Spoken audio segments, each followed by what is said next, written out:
Why does Bill Gates care about finance? Well, it's all about helping the poorest. And one thing they don't have access to is bank accounts. The fee structure, if you have small amounts of money, is just too high. And we got involved in some traditional microlending, but just didn't see how that could scale up and get inexpensive enough. So now we're involved in trying to make sure we get a very efficient digital payment structure set up for all the poorest in the world to get financial products that work for them. I don't need to tell you that the poor have been unbanked for as long as there have been banks. Why is this time different? Well, it's really the digital revolution. The poorest have bought cows, stored gold, put currency under their mattress, but they are getting cell phones. And the cell phone capability of identifying who's using the cell phone, letting you look at your spending patterns, that's going to be common sense. People are going to have help and lots of innovative products competing on top of this digital currency platform. We certainly want to see banks succeed in this new world order. We're going to a different economy, and we're going to be learning more about that as we go. But clearly, we're learning that things can be done from remote locations. We're learning that technology can replace people even more than we thought. We're not going back to the same economy. We're recovering, but to a different economy, and it'll be one that is more leveraged to technology. And I worry that that is going to make it even more difficult than it was for many workers. In Silicon Valley, and my friends who work in technology know that what we did to the manufacturing workers, we are now going to do to the retail workers, the call center workers, the fast food workers, the truck drivers, and then even bookkeepers, accountants, insurance agents, lawyers, and on through the economy. So what happened to the manufacturing workers is a very clear sign. This effort. And China has big plans for this. They intend to seed their digital yuan into the global environment by giving it away to visitors at next winter's Olympics. When they arrive at the airport, they're going to get yuan digital wallets. They're going to receive digital yuan. They're going to use it throughout their visits to Beijing, and then they're going to take it back to their home countries. They see this as a huge advantage. Why? Because who controls the underlying protocols? Who controls the underlying standards of the future of money will control the future of money. Welcome to the Crypto Teacher. And guys, please like and subscribe. If you do like what you're listening to, please inform your friends and family and spread all over social media. It is imperative that we get back to learning finances and understand how the world really works. Because once we understand how the world really works, we understand that it is all planned out. Now, I want to thank those who purchased the books, Crypto Teacher and the new World Order book. The new World Order book is going to show you how the world works. It is definitely time to wake up out of your sleep in the times that we're in right now. Plus, guys, we know we're waiting on that next main event towards the end of the year. We had the first quarter event. Like I told you, that would happen. Don't forget this is Shemitah year. And then also, I want to thank those who purchased the 3 Kids books. It's definitely time to re-educate. And also, those who donate to the Cash App, Patreon, much love, keep it coming. Do not forget I have the New World Order cryptos in my Patreon. Do your own research, but going inside of a bear market, you definitely want the cryptos that have real use cases. And much love to those who are shopping at both stores, keep it coming. And of course, guys, we get into Bitcoin and cryptos first. And right now, Bitcoin and cryptos are flat. But guys, over the weekend, we know we're the only game in town, but we know CME opens tonight. And like I stated, even though open interest looks good, volume of the contracts is low, I definitely see us pulling back. And then once the stock market opens, I see us pulling back again. Just because yields were creeping up, not as high as they was at that 3.5%, they did pull back, but it still was creeping up, and then also the repo pullback. I'm not your financial advisor, not financial advice. Please do your own research, but make sure you're paying attention to the actual indicators. We have yield rates. Like I stated, they have pulled back from that 3.5%, but they still were creeping up on Friday. We have volume, we have Tether, we have USDC. And then, of course, guys, we have the Fed. The repo is still over $2 trillion, even though they pulled back a little. But guys, we know they're raising rates, running off the balance sheet, but we know we're going to get a little relief period, and a lot of this has already been baked in. That's the reason why a lot of stocks and cryptos are down 50, 60, 70, 80% down. Even though we have the ECB raising rates and running off that balance sheet next month, and then plus, guys, we know we're going to get an interest rate hike. But like I stated, a lot of it has been baked in.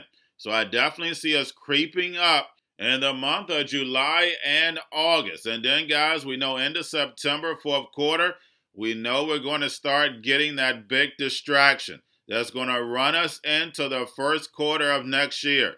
We know the NWO caused the problem. Wait for the reaction and run in with the solution. And we know that solution is robots, algorithms, and drones while the sheep go inside the metaverse.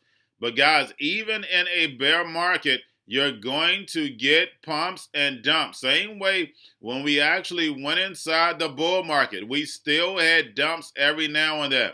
The same thing goes with a bear market. You're going to get pumps, but you're still going to head down. We know midterms are here. They're definitely going to push the Hegelian dialectic.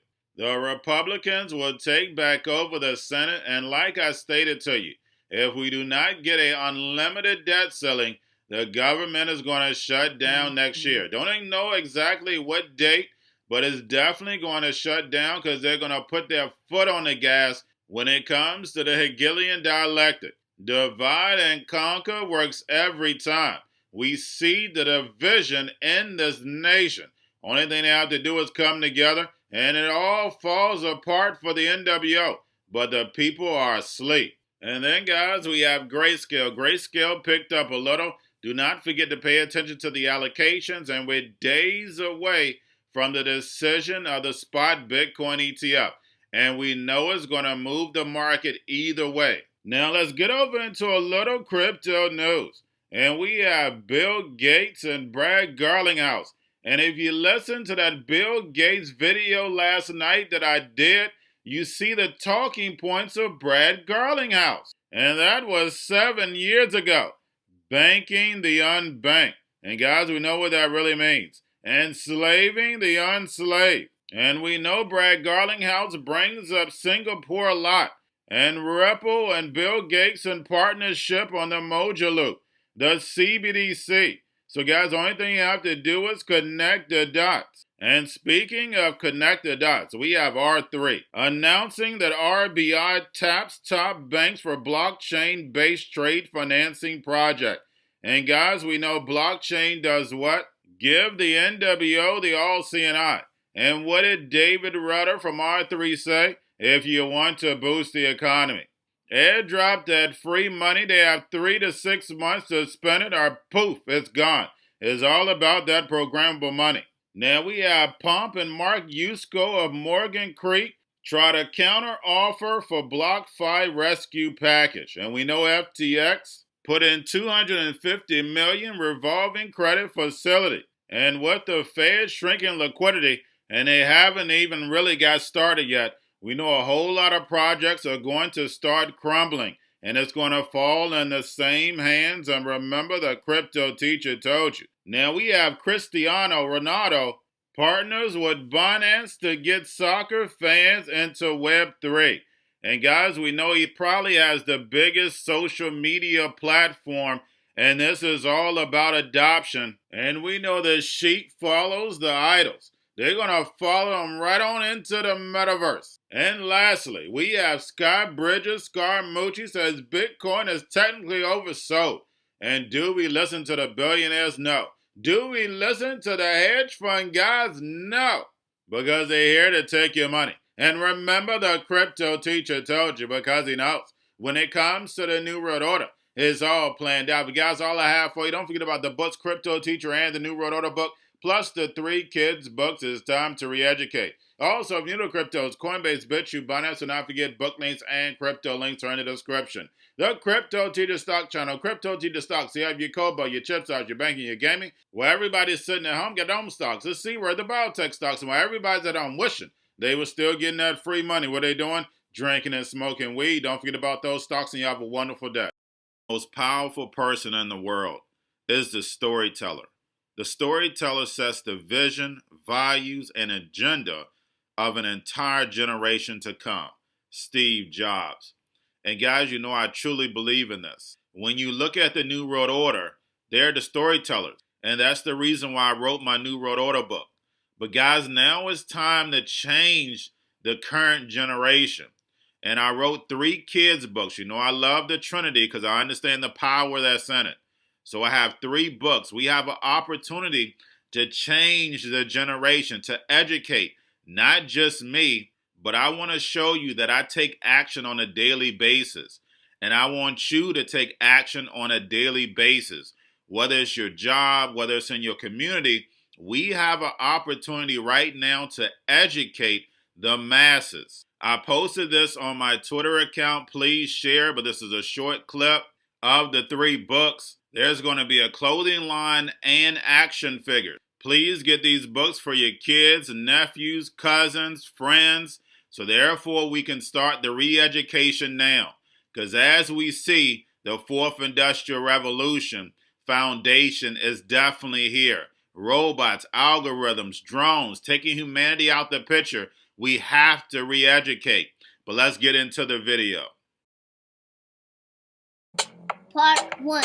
King Joshua and Grandma Tam save the village. Part 2. King Joshua and Grandma Tam save New York. Long COVID Stories 3. Part 3. King Joshua and Grandma Tam goes to China.